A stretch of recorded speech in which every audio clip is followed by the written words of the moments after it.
আজকে বানাবো গাজরের হালুয়া। তো সেটার জন্য গাজরটাকে সেদ্ধ করে এটা দিয়ে ম্যাশ করে নিয়েছি দানা দানা ভাবেই, বেশি জোর খাটাইনি, কারণ অনেকক্ষণ আবার নাড়াচাড়া করব, সেজন্য অল্পতে হয়েছে। 4-5টা সিটি দিয়েছি, এতে হয়ে গেছে। আর গাজরের হালুয়াটা না ননস্টিকিতে বানালে বেশি ভালো হবে, এতে আর কি মানে পুড়ে যাওয়ার সম্ভাবনাটা কম থাকে, সেটার জন্য। তো খালি কড়াইতে আমি গাজরটাকে দিয়ে দেবো। এর একটা কারণ হচ্ছে যে এক্সট্রা জলটা আছে সেদ্ধ হওয়ার পরে, ওই জলটাকে আমি টানিয়ে নেবো আগে, মানে পুরো শুকনো শুকনো করে নেব, তারপরে বাকি ইনগ্রিডিয়েন্টসগুলো অ্যাড করব।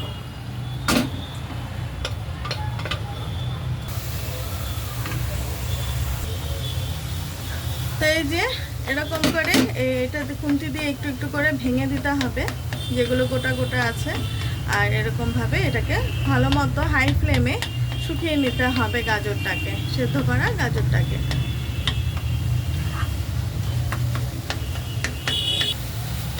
এই যে অনেকটা জল শুকিয়ে এসছে, মানে নেই বললেই চলে, শুধু গাজরের গায়ে একটু আছে। তো এই সময় দিয়ে দিতে হবে ঘি। যে যত ঘি খায় সে সেইভাবে ঘি দিতে পারেন।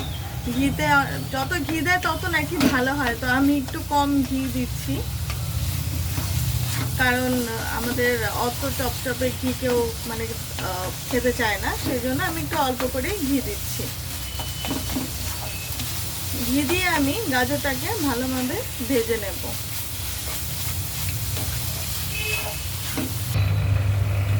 ঘিটাকে আমি ভালো মতো ঘি দিয়ে গাজরটাকে ভালো মতো ভেজে নিয়েছি, মানে যত ভাজবেন তত গাজরের কালার চেঞ্জ হয়ে যাবে, তো সেইভাবেই ভালো মতো ভেজে নিতে পারেন।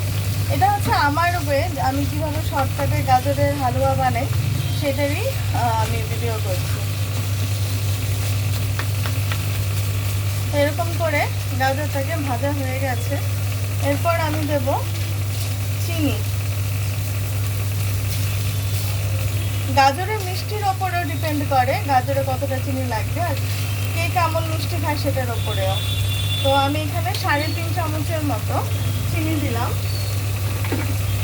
চিনি দিয়ে এবার ভালো মতো গাজরটাকে মিশিয়ে নেব।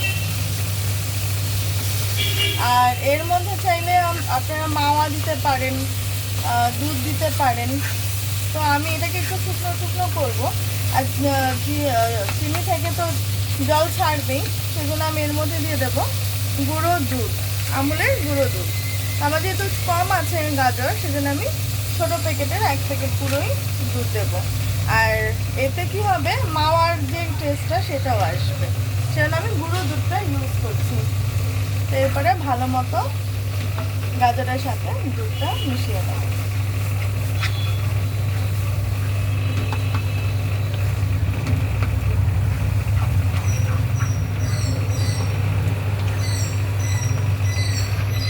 দুটো এলাচ আমি এখানে একটু থেতো করে নিয়েছি। এই এলাচের গুঁড়োটা মানে বীজগুলো আমি দিয়ে দেবো হালুয়ার মধ্যে, এতে একটা সুন্দর ফ্লেভার আসবে। আপনারা যারা গুঁড়ো দুধ দেবেন তখন এই এলাচটা দিয়ে না প্রথমে একটু জাল দিয়ে দুধের সাথে, তারপরে দিলে মানে হালুয়াতে দুধের গন্ধটা আর এলাচের গন্ধটা খুব ভালোভাবে আসবে। আর এই যে দেখুন গুঁড়ো দুধ দেওয়ার কারণে এই যে এখানে দানা দানা মতো আছে, এই জিনিসটা যখন মুখে পড়বে না তখন এটা একটা মাওয়ার মতো, মানে মাওয়া খেলে যে টেস্টটা আসে সেই টেস্টটা আপনারা পাবেন। তো সেই জন্য আমি এখানে গুঁড়ো দুধটা দিয়েছি। তা ভালোভাবে এবার হালুয়াটাকে ভেজে নেব।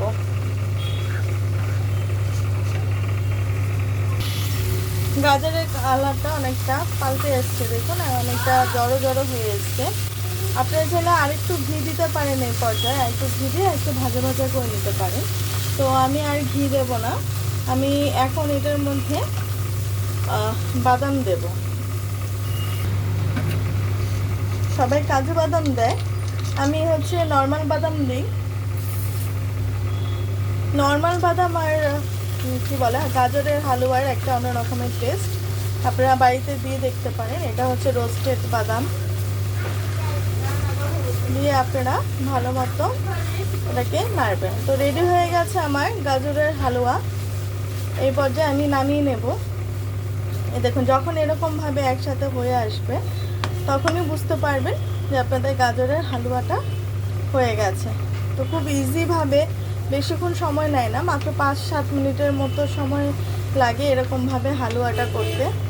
আর যারা আপনারা দুধ দিয়ে করবেন, একদম গরুর দুধ দিয়ে, খাঁটি গরুর দুধ দিয়ে, তারা একটা কাজ করবেন, তারা এই গাজরটা যখন সেদ্ধ করবেন তখন ওই দুধটার মধ্যে দিয়ে গাজরটা সেদ্ধ করবেন, এতে আরও টেস্টটা ভালো আসবে। আমি যেহেতু গুঁড়ো দুধ দিয়েছি সেই জন্য আমি আগে জল দিয়ে হালকা সেদ্ধ করে নিয়েছি। আমার রেডি হয়ে গেছে গাজরের হালুয়া। আপনারা অবশ্যই ট্রাই করবেন আর আমাকে কমেন্টের মাধ্যমে জানাবেন যে আমার রেসিপিটা আপনাদের কেমন লেগেছে।